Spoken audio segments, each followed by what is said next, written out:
পাকিস্তানের বুকে যেন এক টুকরো বাংলাদেশ। পিএসএল এর রাতে করাচি কিংসের বিপক্ষে এলিমিনেটর ম্যাচে মাঠে নামবে লাহোর কালান্দার্স। আর এই ম্যাচে একই সাথে লাহোরের একাদশে দেখা যেতে পারে সাকিব আল হাসান, মেহেদী মিরাজ ও রিশাদ হোসেনকে।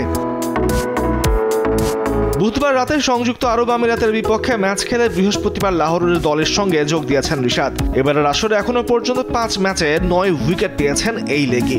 জাতীয় দলের হয়ে সিরিজ খেলতে সংযুক্ত আরব আমিরাতে থাকায় লাহোরের হয়ে একটি ম্যাচ খেলা হয়নি রিশাদের। এদিকে প্লে-অফের গুরুত্বপূর্ণ ম্যাচের আগে লাহোর দলে ভিড়িয়েছে মেহেদী হাসান মিরাজকেও।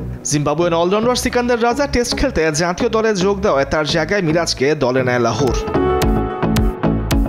আর গত শনিবার লাহোরের হয়ে মাঠে নামেন tiger allrounder Shakib Al Hasan. Kiwi তারকা ড্যারেল মিচেলের বদলি হিসেবে খেলেছেন তিনি।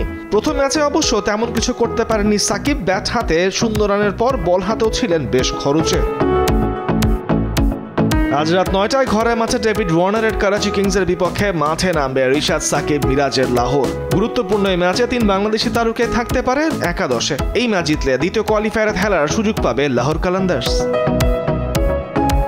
তামিমুর রহমান, স্পোর্টস ডেস্ক, দেশ টিভি।